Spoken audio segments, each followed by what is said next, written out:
calling to order the Marin Municipal Board of Directors meeting for March 2nd, 2021. And we need a roll call. Director Bragman. Here. Director Gibson. Here. Director Kohler. Here. Director Russell. Here. Director Schmidt. Here. Okay, so I think we are now adjourning to closed session. Or do you want me to do public comments on items not on the agenda now?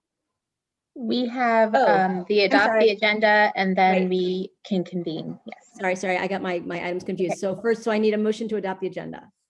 Move approval to adopt the agenda. Second. Director Bragman. Aye. Director Gibson. Aye. Director Russell. Aye.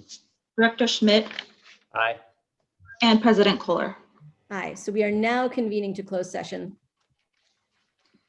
And I don't see any public comments. So Actually, later on the agenda, so, On the closed session. on the closed session, yes. okay. So All right. Mr. Murray would need to remove himself and then the rest of us not participating as well. All right, and then The I'm other going to side. I'll pause the recording too, so that we don't record that. Oh, Okay. I think we're good to go. so we are reconvening after closed session with no reportable actions. Is there anything else you need from me on that, or is that sufficient? Molly? I think that's fine. I believe we can let the public know that item number 1 will be continued to another meeting. It didn't happen, but other than that, I think we're good to go. Okay.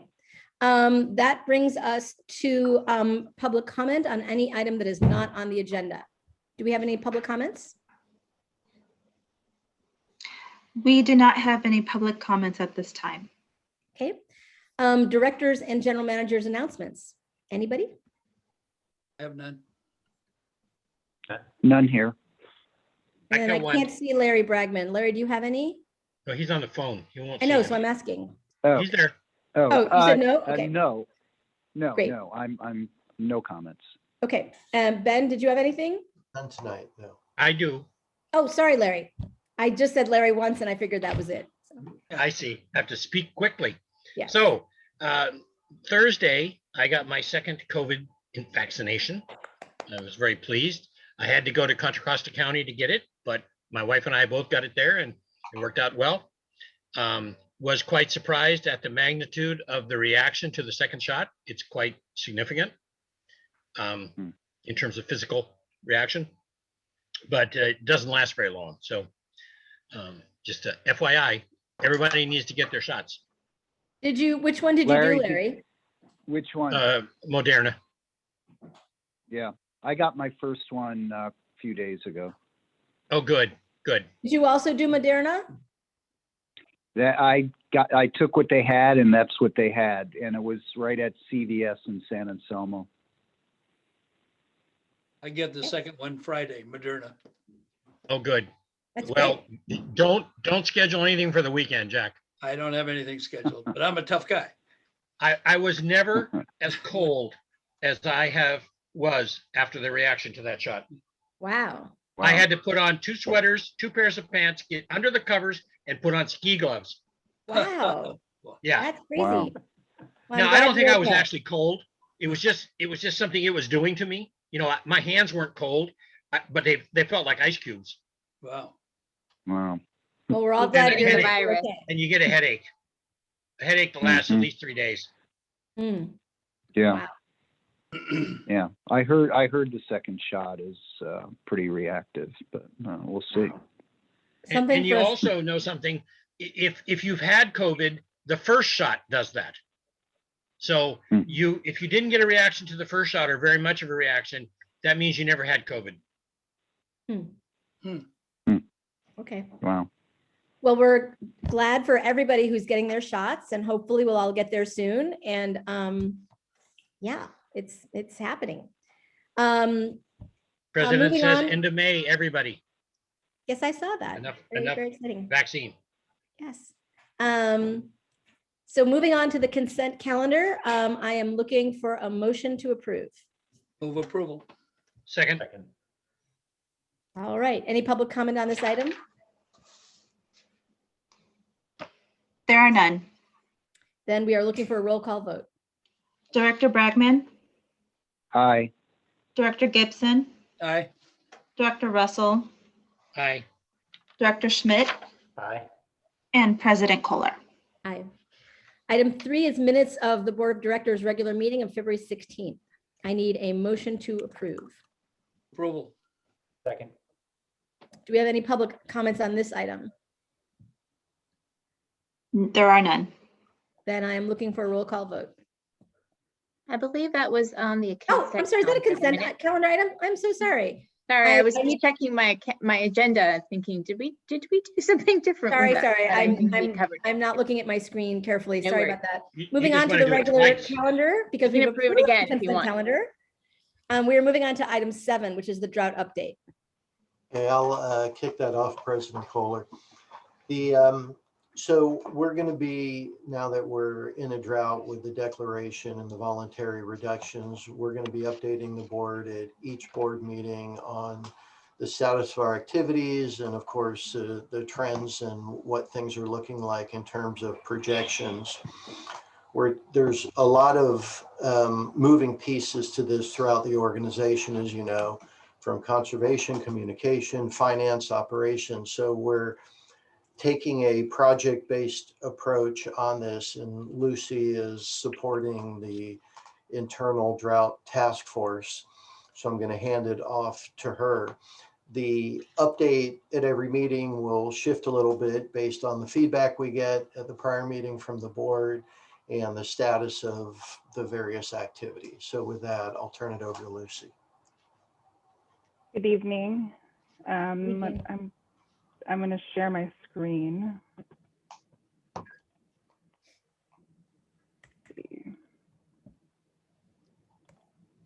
Is that coming through okay? Yes. Yes, it's good. Thank you, Ben. Good evening, Board of Directors. Lucy Croy, Water Quality Manager and Operations. And as Ben mentioned, moving forward, I'm going to be helping out with all the moving pieces associated with the dry conditions that we're experiencing and our drought response. Tonight, we're going to be giving an update on our water supply and a review of drought conditions, and then moving into an update of our drought response and those pieces, including the operational initiatives we've been undertaking, updates on water supply projects, an update on the implementation of voluntary conservation actions, and finishing with consideration of possible further conservation action. And first off, I'll hand it off to Paul to give a update on our drought conditions. Good evening, Board of Directors. Paul Cellier, Operations Director. So with the review of drought conditions, we'll take a look at rainfall and try to set that in sort of a historic context for us. Following that up with, look at our reservoir storage conditions, and then a quick comparison to how we look to compare against Lake Sonoma in terms of how much water we have and how long that would typically supply us for, and the same for them. And then we'll move into projected storage. So with our reservoir storage tonight, you can see the green line is our actual, and we're tracking today, as of yesterday, at about 44,898 acre feet in storage. As you'll see in a minute when we discuss rainfall, there's some good news in this picture. If you just go back a second, Lucy, sorry. Our reservoir storage here, well, the brown line at the bottom here, that's our drought from 1976 to 77. And we can clearly see that we're not in that situation, right? Although our water levels are historically low, we're not yet at the conditions that we experienced in the gray line, which is our 90 to 91 drought. So as we move into the next slide, for rainfall, we do see quite a dramatic change. And that just reflects for us that rainfall and storage levels, while clearly connected, they're not exactly a linear relationship. So our rainfall to date is tracking around 40% of average, while our storage levels are 63% of average. And while we can look at rainfall in a couple of different ways, as I just did, comparing it to average, it's sort of interesting just to take a moment here and pause on this. And comparing it to 2020, which is our yellow line, we're 11 inches of rainfall behind 2020. And taking that a step further, as we look back in our historical records of 142 years, just to really sort of take a look and understand where we are.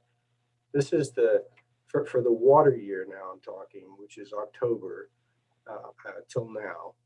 This is about the 9th driest year in 142 years of records. So we are facing dry conditions. And on the next slide, again, we're at 44,898 acre feet. We really, and we're projecting to be pretty close to this level come April 1st, as we'll see in a minute. But that number, 44,800 acre feet or so, in context, that represents about a year, a little bit more than a year's worth of unconstrained demand for Marin Municipal, accounting for stream releases and so on. On the other side of this graph here, slide here, excuse me, we've got Lake Sonoma with about 156,000 acre feet of water in there. And that represents 2 and probably 3 years worth of supply. So it's sort of a natural situation for us. Although we've got water supply, we don't have as much as maybe we'd like in comparison relative to our partners to the north. And it's maybe normal for us under this situation to be sort of leading the discussion in terms of conservation and drought response.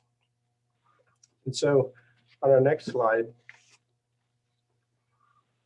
this is our projections that we've come used to over the last 12 months or so now, with the black line representing our actual storage levels in the reservoirs, and the purple line representing 150% of rainfall, of average rainfall. That would be the storage in the reservoirs. The green line representing average, and the blue dashed line representing 50% of average rainfall. That would be the storage line on the blue dashed line. The orange dashed line representing storage levels if we were to fall even further behind in rainfall at 25%. At present, if you recall, we're tracking at about 40% of average rainfall, so we're pretty close to the blue dashed line.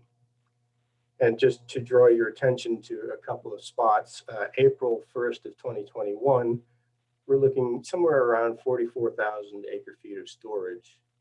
And setting that in context for us, you know, in 1991, we were at 48,000 acre feet of water.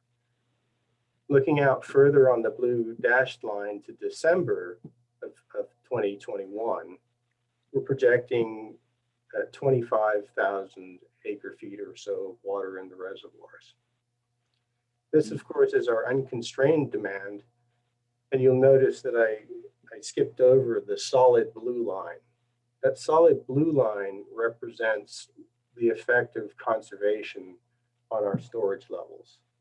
And in particular, this line reflects approximately 25% conservation level of the, and is based on 50% of the rainfall. So it's essentially that blue dashed line that we talked about, but with the effect of conservation accounted for.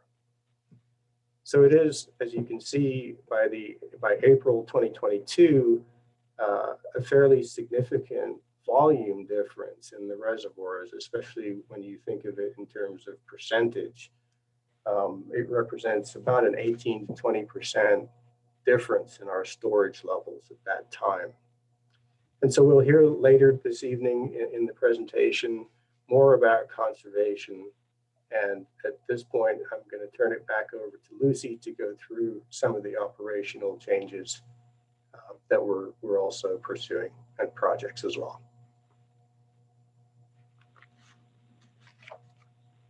Okay, thank you, Paul. So moving into our drought response, we're really focusing on finding ways to increase our supply and then also looking towards conservation. The operational initiatives that we've been pursuing is looking to our rarely used reservoirs. So that includes Phoenix Lake.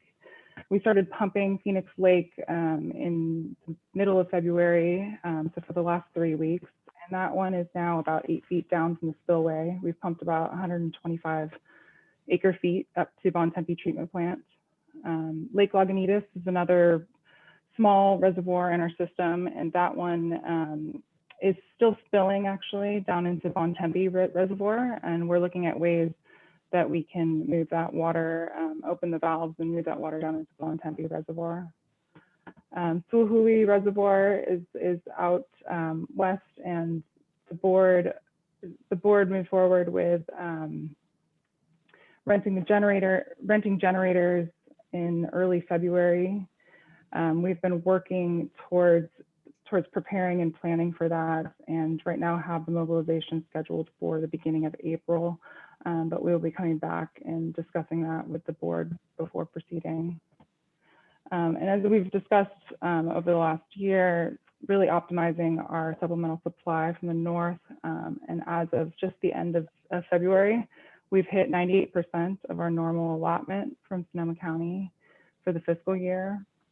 And looking forward, we've been constrained over the last few weeks as North Marin moves more of their water into Stafford Lake. We've been constrained to about 6 million gallons per day, but that should probably finish around the beginning of April, and we can start maximizing our take again up to around 9 or 10 MGD per day.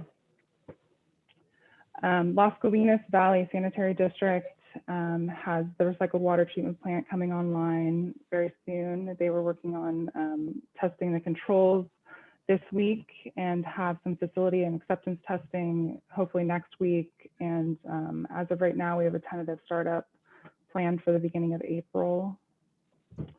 Another initiative is really looking at our leak detection program and looking at our practices and technology and seeing if there's ways to enhance or improve that.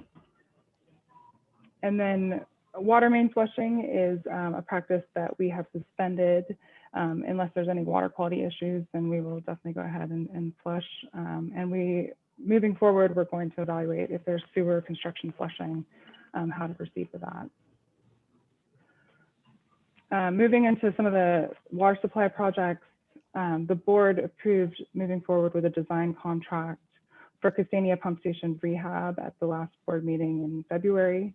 And that includes really looking at the timing, the cost, CEQA, as well as what additional supply capacity can be obtained through different alternatives at that pump station, so that we can maximize our take from the North Marin intertie. There was facility sites.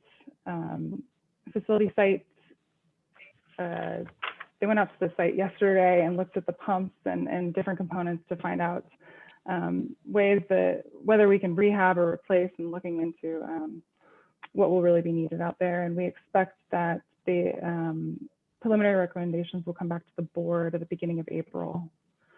And then for environmental releases, we're looking at just modifications at a very high level, and any ways that we can go about that. That'll be a really early stage discussion item. We're talking about having that come to the watershed committee March 18th.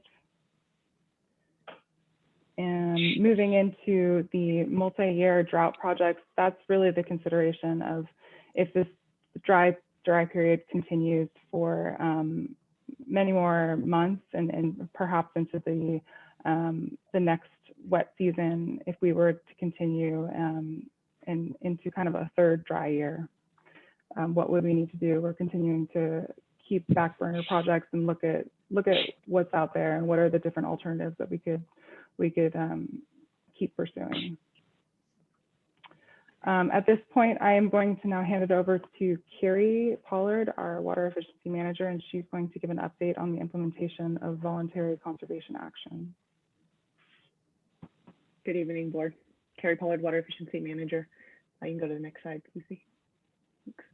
All right, so we're going to start with, this is an overview, kind of a snapshot of all the work that we've enacted in the past 2 weeks to really target the public outreach campaign, and then some targeted outreach that we've done to some specific sectors.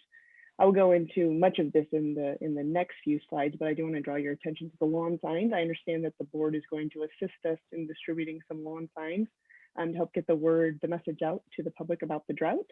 In addition, we do have additional lawn signs available if anyone's interested in getting more, or if anyone from the public who's watching is interested, they can reach out to us on our website to pick up a lawn sign or any of the other materials or items that I mentioned. And you can also see the upcoming items that we'll continue to move forward with in the next few weeks, and then some that are even longer term. Good. Next slide. Thank you. All right, so this slide really covers the outreach that we've launched to inform our customers of drought conditions. We've established the tagline, "Drought is here, conserve water." We're really pushing that messaging through our website. We're doing updates to our landing pages and the website as new materials and resources are developed. We really want to make those readily available. Our communications team has done a great job pushing out social media engagement on the various platforms listed here. You know, historically, we've just pushed out ads that were really to folks who are following us already. But what they've adapted to, or what they've implemented now, is more of a boost, is what they call it. And so it's broadened our touch to our geographic area, which is our service area. So we can get higher level of engagement through those social media posts, and we're already seeing an uptick in response. And my staff's getting a number of phone calls. They're on the phone throughout the day, you know, answering questions and working with the public. Of course, there's been press releases and an op-ed that will be coming out in the next few weeks. I do want to touch on that we're developing a public awareness and conservation ad campaign. We are currently using the "Drought is here, conserve water," but what this campaign will really do is help us flesh out the images that we're going to use and make sure that our taglines resonate with our customers, so that they hear us, and they hear us through all the noise, all the other stuff that's happening out there in the world. Next slide. Carrie, before you move on, can I just ask, can you share with us just at a high level any analytics you have for the kind of traffic you're getting on the website and the social media engagement? I'm going to defer to Jeannie on that one, because I personally don't track it. I know she does. Yeah, so I took a quick look at the conserve page. That's the marinwater.org/conserve, to see how it's tracking. In other words, to get a better feel if people are reading and going to the website. And about 3 weeks ago, it was in at about number 20 or so. And I just looked today and it's number 5. Oh, okay. So it's really got an uptick there. In terms of the posts that you see there, I just checked to see how it's tracking after a day, and it's got 2,967 views, so that's good, and 30 shares. So I anticipate by the end of the week that will grow exponentially, especially the shares. That's what we're really interested in there, because then that gets the message across more broadly. So far, so good. And we still have lots of work to do, so we'll keep you posted. Sure. Can I just ask, can you just provide the board and, the staff and whoever is interested? I'd be interested in having, a weekly update on the social media engagement analytics, like not super detailed, but just, I'd just be interested in clicks and open rates for the 4 social media vehicles you've got listed here. Perfect. Will do. Great. As well as the website and landing pages. I just think giving us a sense of on a weekly basis of what you're seeing, I think would be really helpful to us. Okay. Maybe, Cynthia, we could add it to the general manager's report. Whatever. Yeah. I mean, we only have those meetings every now and then. I'm just asking for a weekly email just on it. So whatever. Okay. We could add it to the email on the clippings that Jeannie sends out, maybe. Actually, that's perfect because you're Yeah. sending. it out That's a good anyway. idea. If that would be convenient for Yeah. Jeannie, that would be great. Okay, got it. Thanks. Very good, thank you. Thank you. Next slide, Lucy. Thank you. I need to click one more. So this slide really touches on the resources that we've developed for our customers. We have the March and April customer newsletter on the waterfront and bill insert that's been developed. Of course, on the waterfront has a number of articles and resources for customers. And this bill insert you see here, there's a image of it from the cover, which talks about all our various programs. You can advance one, Lucy. And then on the back, it actually talks about where we are with drought conditions, what resources are available, what tips we've developed. And this brochure will really be something we push out to all of our customers. We're working on getting them at urban supply and the urban farm store and various supply houses to really push the messaging and make it readily available to all of our customers. And Jeannie's team's done a great job on putting together some educational videos as well, and those are being pushed out through social media. So we did some targeted marketing to encourage some specific sectors to really kind of step up and make sure that they were aware of our call to action. This week, we're mailing 2,200 letters to the various sectors that are listed there on the right. Those letters are either provide them resources on engaging with us through if they're a high water user, what programs are available to them. If they're dedicated irrigation meter customers or homeowners associations, the talking points for them to talk to their landscaper to make sure that their landscaper understands the need to conserve, et cetera. So a number of sector-specific letters went out.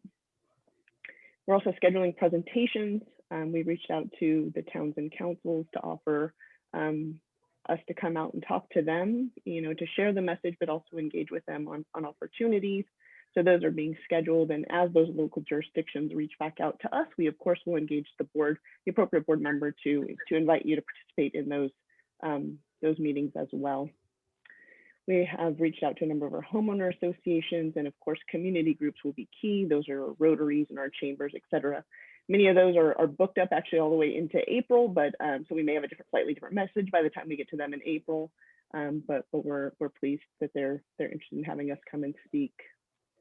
Finally, the water waste prohibitions.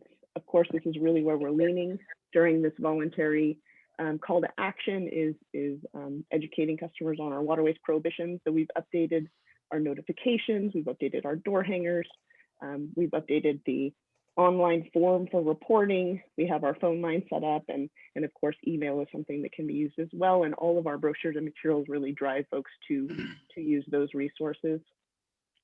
We acknowledge that our field crews are out in the field, they're eyes on the street, throughout the day. And so we've done some training with them to have them assist us in, blatant water waste, gutter flooding, daytime irrigation, et cetera. So my staff can reach out to, help educate folks as we move forward down this path. Next slide.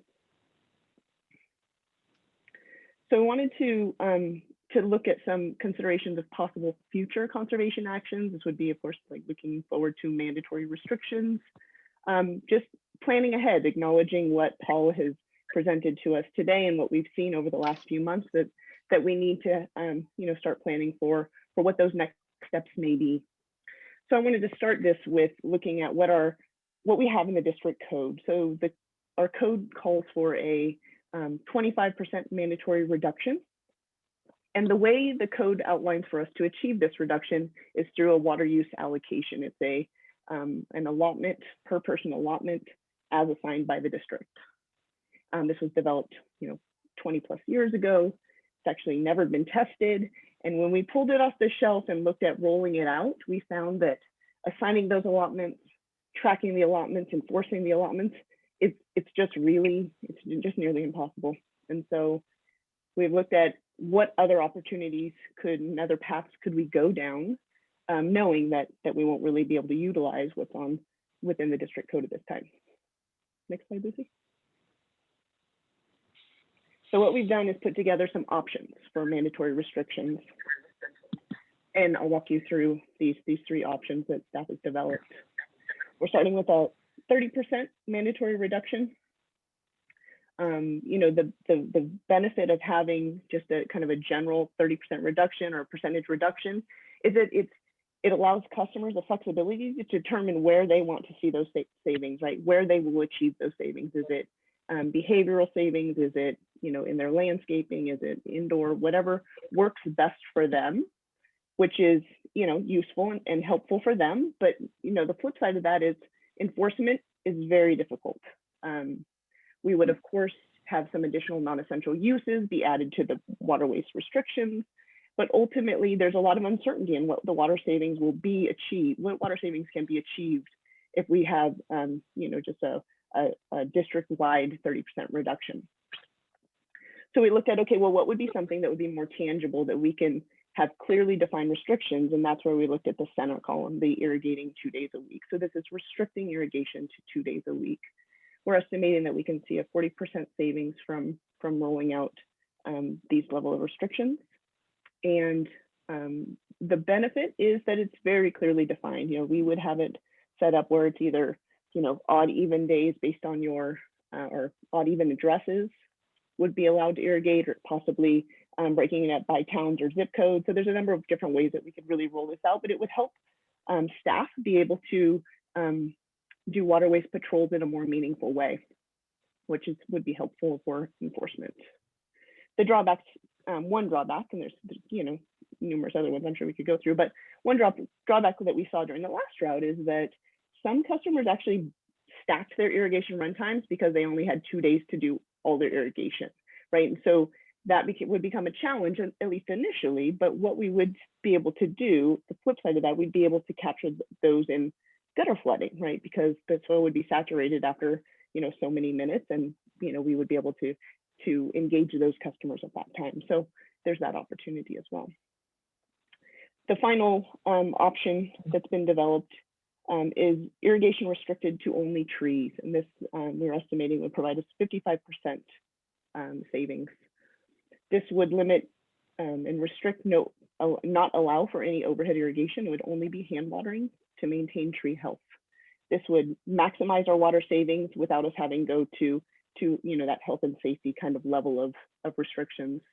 It'd be fairly easy to confirm compliance because of, you know, we'd be able to see healthy or unhealthy lawns. But we do want to acknowledge that it would have a significant impact on landscapes. And the reason why we're focusing on trees, of course, is, you know, trees are expensive to install. They take many, many years to grow. And really, there's been studies that show that trees help maintain community, you know, healthy communities. And so we wanted to acknowledge that as well. So we just wanted to share with the board what the various paths that staff has been considering as we continue to develop and look at future potential restrictions or options for restrictions. So it'd be useful if there were board reflections, if you have any on these options. Staff is thinking generally that the middle one may be the way to go because, you know, we're entering the summer season and it really is irrigation is the place to make a dent. So, but we're very interested in any feedback you have because that will help inform what we drill down on for the next meeting to bring a more kind of fleshed out proposal. And we aren't thinking that we'd come with any sort of recommendation until maybe mid-April, but there's a lot of pieces that we want to start putting together so we're prepared if the weather doesn't turn. A comment, Ben. I think that the 2 and 3, they just don't sit with me right. That if you stop irrigating and only irrigating trees, you only save another 2,200 acre feet. It looks low to me. I think the water savings is higher than 55% if you were to actually only irrigate trees. So that's just my reaction to it. I think the middle one has problems because I think that one is telling everybody, oh, it's fine, just you know, just 2 days a week. I think that's way too generous. if indeed it stays dry from now until the summer. That's just my reaction to it from an emotional side. And I think that we need to add another row on these kind of presentations to start tracking the actual savings. That every time you show us what the projected savings is, give us what the actual savings is the best you can estimate. I'll just add to that. I agree with Larry, and I'll just add that I think you're exactly right to be focusing on outdoor water use, since that really is where we have, the most opportunity going forward. We've, not that we're finished with, indoor, water use efficiency, but we've done a lot of that. And we really have not done that much. I'm just looking here. Carrie, can you speak a little bit to your thoughts about advancing or accelerating turf replacement with low water landscaping? Yeah, no, I think that if we move into mandatory, my suggestion would be that we would defer any new irrigations to be going in, and we would encourage customers to let their lawns go now. And then once the drought's over, we, incentivize or, work with them to install new water efficient landscapes, much like, we did during the last drought, where you got an extended period of time, acknowledging that new landscapes do, even low water use landscapes do require, irrigation with initial planting. And so we would want to defer those to a later time once we were out of these conditions. Got it. Okay. I have another thought, Cynthia. Of course. I have installed buckets in our showers at this point. I have shut the angle stops off that feed the toilets. And we are only flushing with the heating water, the water to get to a warm shower. It makes me feel good. It may not be that significant in savings in the big picture, but I think we're at least heading into the 70s kind of thinking here. I don't think the bricks in the toilet are necessary now because of the change in the toilets, but I think that I don't intend to use any fresh water to flush the toilets until this is over on our personal basis. It's a minor issue to collect the water in the bucket, and it's a minor issue to flush the toilet with the bucket.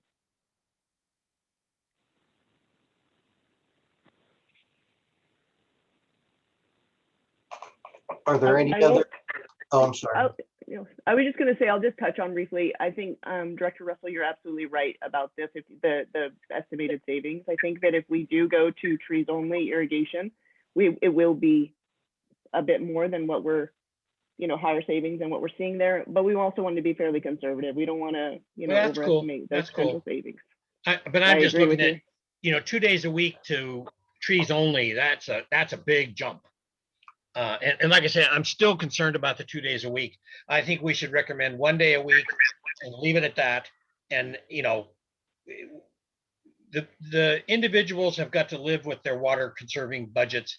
I would also suggest in those 2,200 letters you're writing, you might want to take the top 100 users that you're writing to and give them their current water usage and their 1 year ago water usage or 2 years ago water usage, and just let them see how they're doing. I think we owe that to our users, and we need to give them something they can bite their teeth into to say, I'm doing better. I'm doing better. I really agree with that. I think that kind of information is really valuable. Yeah, that's great. The highest water users, I just know the highest water users, we sent out 800 letters to folks that are using over 1,000. This was 1,000 gallons per day. No, average, that cannot and there still were be happening. 800 users. I know. I was like, this is what, and there's huge opportunity there. And so, engaging them. So the first letter was very, work with us, here we are, right? But I think that you're absolutely right that subsequent letters can be, a little bit stronger, especially as we move into more restrictive conditions. Maybe we could send them a drought yard sign. Yeah, exactly. Apparently, that's a great idea. That's a great idea, Monty. Yeah. Apparently, the average use in Italy is 50 gallons per day. So, we need to start putting up some signs about this. Yeah, but you got to count the wine usage too, okay? In Italy, huh? Well, no, we're talking about homeowners, right? Yeah, that's the ones that drink the wine. I do think going to what Larry was saying about, doing something in home, there are a lot of folks who don't have landscaping and whether to be able to do something, I think just it raises awareness, it contributes. So I think if there's some way that we can think about those people who don't have a landscape use, that the things that they can do, whether it's, catching, water in a bucket and use that to water your plants inside your house, or whatever. I think that would really, every little bit that people can do is good. I agree completely, Monty. And it's a good answer to the folks that say, look, I've already conserved as much as I can conserve. Okay, maybe there's more you can do. Try this. Try catching that water that's being wasted, and so forth. So what I'm hearing, I want to make sure that we have it, that we'll add, in addition to all the other comments in terms of this graphic, we'll add the 1 day a week next time we come before you, and we'll start kind of fleshing out the plans, getting into enforcement, what we have on the books, what we're recommending. Of course, it'll be education heavy, but we'll talk about that. And we'll also talk about financial implications, right? Because once we start talking about these type of reductions, that's part of the overall considerations that we need to be planning for. I have a question, Ben, and the rest of the board. They're already rationing water in Bolinas, and I'm just wondering whether we have any kind of mutual aid arrangement with any of these smaller water districts. Stinson, where I am now, there's no indication of any water shortage. Right now, I'm in a blackout. I have no power, but that's neither here nor there. Bolinas is rationing already. I don't know what's going on in Tamaulipas, and I'm just wondering, have we heard from Bolinas? Are we hearing from Tamaulipas? I know a couple years ago, we gave up shipping or trucking water to Nicasio to North Marin. So it's just, I'm concerned about some of these smaller districts and whether the state may require us to provide service to them. I don't know. Paul, are you in tune with that? I would not be able to give you a good answer at this time. Okay, it's just a question then. I'll just put it on the table for now. And I know it's kind of a bit of a distraction from our own conservation concerns, but this thing may grip the entire county, so. I think it's a great comment, Larry. And I think we do have to look out for our neighbors to the extent we can, and that we're all in this together. I think if we can help them, we should help them. Yeah. It's just something to be aware of. I'd like to ask Carrie or whoever would be the right person to speak to this. The yard signs? What's our plan for getting those out into our communities, and whether there's every sign that's sitting in the office or somewhere isn't doing its job. So how can we get them out as fast as possible? Yeah, that's great. So we fortunately, we just picked them up yesterday. So they have not been sitting long. So that's great. So we're going to start with, of course, with all of you. I think you're getting a handful of 20 or so. As part of our homeowner association letters, and our the neighborhood associations, which have many of them are very strong kind of following. I've reached out to them directly to inquire about having them help us with distribution. And my understanding is that Jeannie's going to start doing posts or social media offering signs to be available. And then we'll have staff just leave them so that they could do a curbside pickup and take them and put them out in their yards. So that's our initial rollout. Carrie, some other ones you might think about are the fire stations and the police.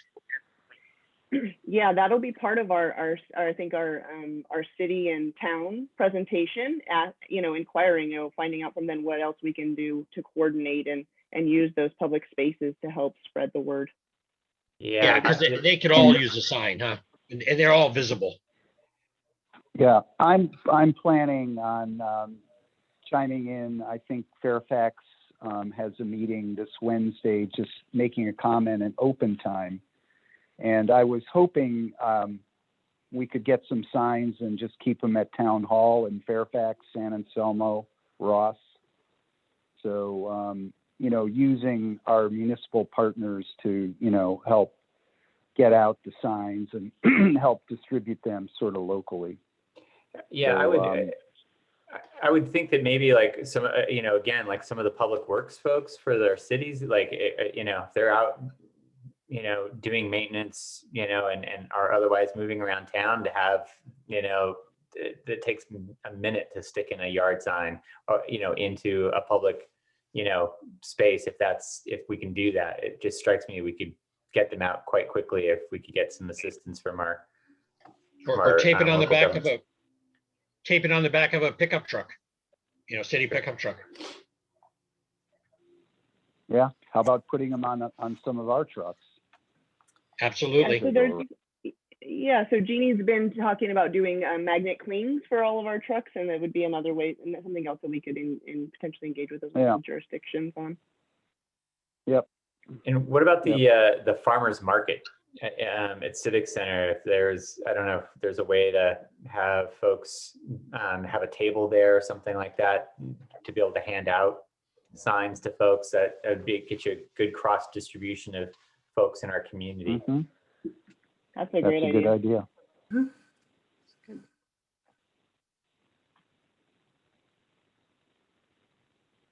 All right. I think it's always productive. You guys always have great ideas for us to help engage the community. I think we have one more slide, and I'll turn it back over to Lucy to wrap up. And I just want to say, here's our lawn sign. That's what it looks like. Thanks, Carrie. Nice. So just to wrap up on the discussion, looking forward, we're going to continue working on our drought outreach initiatives, and also continue to work on our operational initiatives. So pumping Phoenix Lake, mobilizing Sululi rental generator. You'll get an update on Ksenia Pump Station rehab at the first board meeting in April.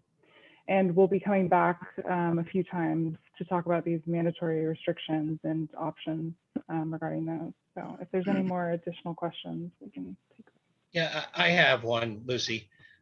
We still haven't incorporated the picking up the wastewater, the treated wastewater at the treatment plants. I think that there's people who will take that seriously and do it to avoid irrigating, or to be able to irrigate. And how much water are we talking about getting from Las Galinas? And is the plant currently operating at all, the recycle plant, or is it completely shut down for this rehab or expansion? So let's see. So the plant should be online by the beginning of April. They're doing testing right now, and they're recirculating water. Let's see. I'm trying to remember everything you just asked. The truck hauling, we are looking into how to go about getting it out to residences and what that would entail. Well, let them come and get it. You don't need to get it to them. Just tell them it's available. Yes. Remind them. That's all. Yes. I mean, I have neighbors that have water boy, trailers that they can pick up the water. They care about it that much. So let the user deal with the logistics, and we don't need to get it to them. We just need to tell them it's available. Remind them. Yep. Our projected take for Las Colinas Valley Sanitary District for the recycled treatment plant is about 700 acre feet per year.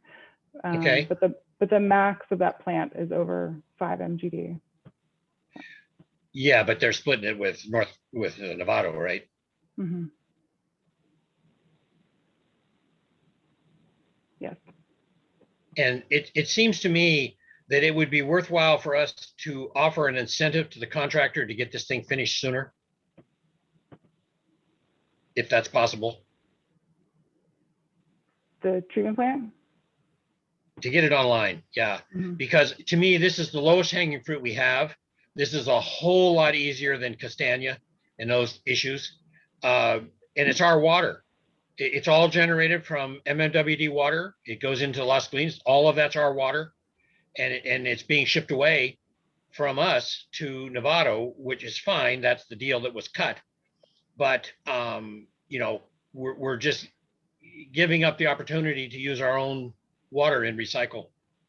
Mhm. If I could, Director Russell, this is Paul. The plant will be online, I think, next week. They're going through reliability and acceptance testing. And if that goes well, they'll just stay online.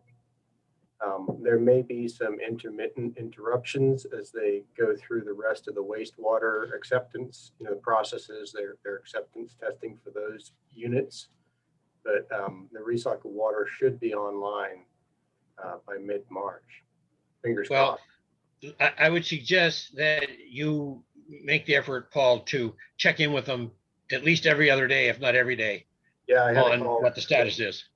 Will do. And I would assume that with the membrane plant, we should be able to offer the water 12 months a year to Correct. our permanent connections. Yep. Okay, we won't be doing that cycling thing that we used to do. No. That's great. And like I say, the sooner the better, because, you know, if it's 700 acre feet, now I don't know what we do with those folks on water conservation. You know, do we need to talk to them? I mean, they're using reclaimed water. It's a little more complicated. You know, should they be allowed to irrigate their grass? You Kind of know, tricky. the last drought, actually, we did see an effect on recycled water customers reducing their water use. The messaging was that effective. And in fact, we had to have special lawn signs made saying irrigated with recycled water because people were turning them in for green lawns. I think we should do that. I think we should get ahead of that one. That's a great suggestion. Get ahead of it and do it now. Get the Okay. signs out there. Okay, we've got a couple other things on the agenda. Any other board comments on this item? Okay, seeing none. Terry, do we have any public comments on this item, which is an information item?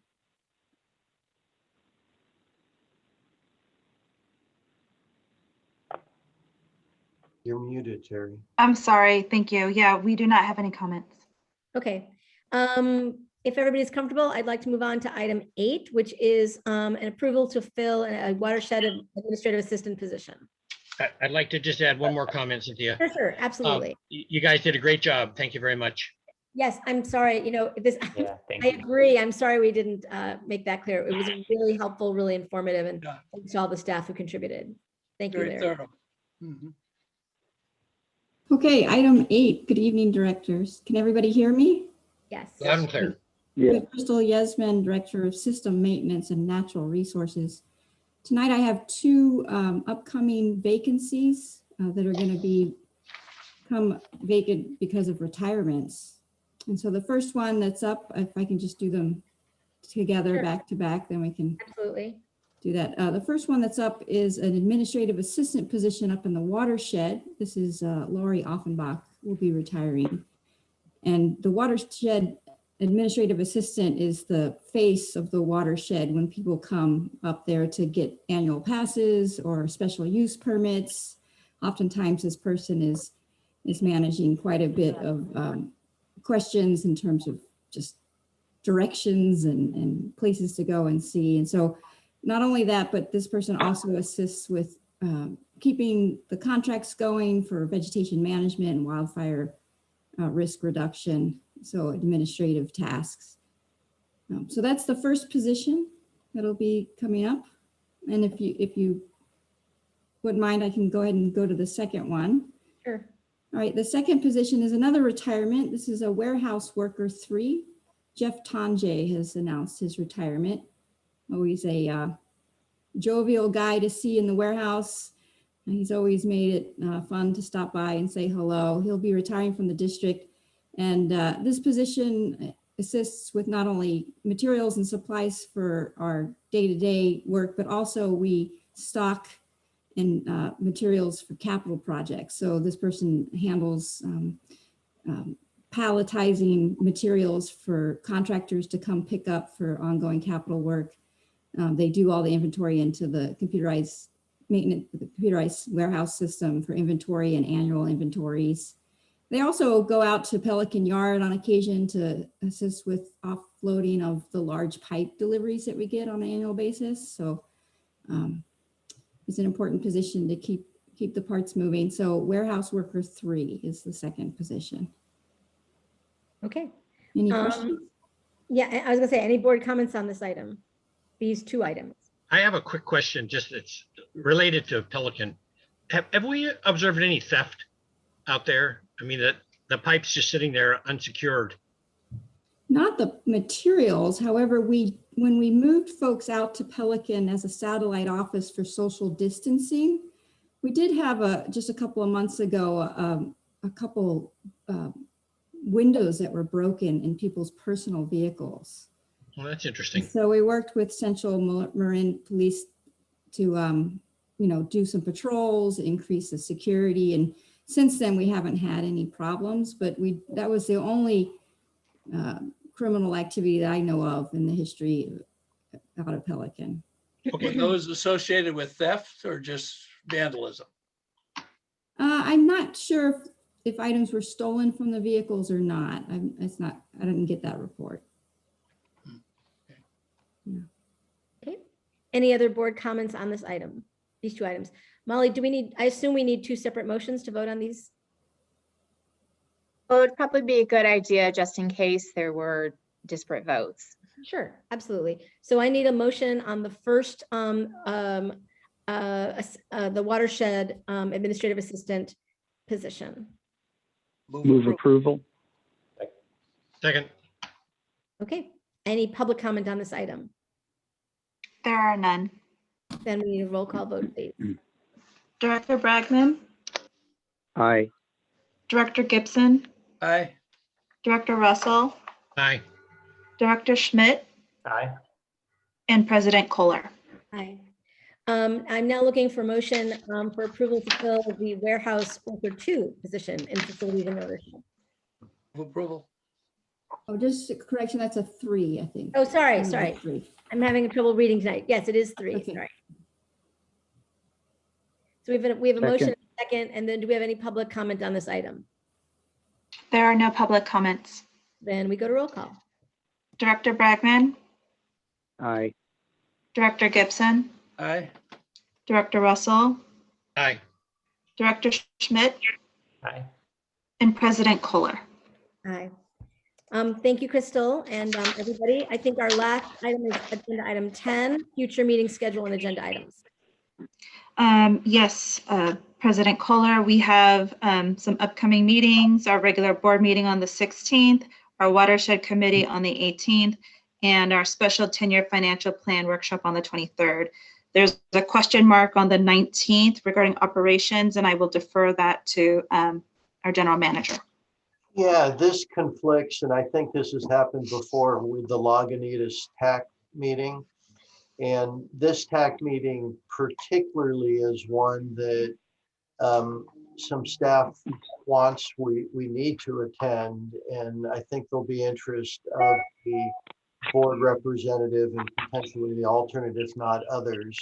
The specific item is we asked North Marin to present on their new well that they're going to be putting over in Gallagher area on the Gallagher Ranch that may have an influence on the creek. And there's been a lot of interest on a decrease in flows between where we monitor and further downstream. So this fits right into, and so it's very timely. So anyway, looking for,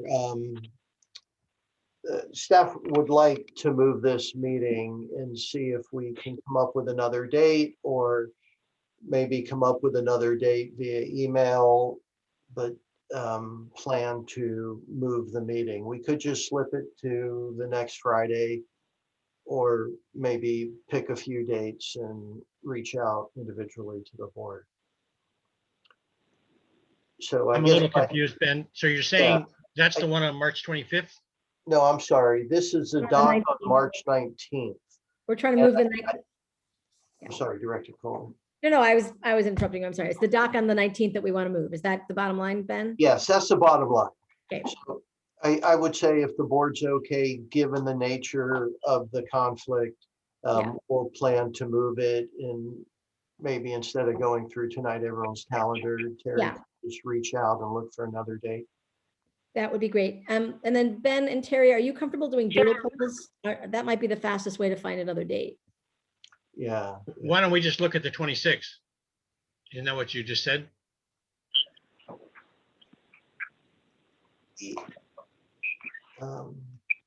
Yeah, I mean. I'm looking at the calendar. There's the finance meeting on the 25th. This would be the 26th. Right, we could just bump it a week. That's Larry's suggestion. So if that works for everyone, we could calendar it. If not, we could take the recommendation and do a doodle poll of a few other dates. The 26th is okay for me. Okay with me. Okay with me. It's possibly okay with me. Don't hold up for me though. Okay, President Kohler, so you're okay scheduling it and you'd make it if you can? Yes. Okay, well, that makes it easy. So we'll reschedule that for the 26th, same time. Okay. Thank you for that. Right. And that's all I have. Okay, then I think that's all we have. I think we're at the end of our agenda, so we are adjourned. Thanks, All right. everybody. Thank you. all. Thank you. Yeah. Bye. Bye.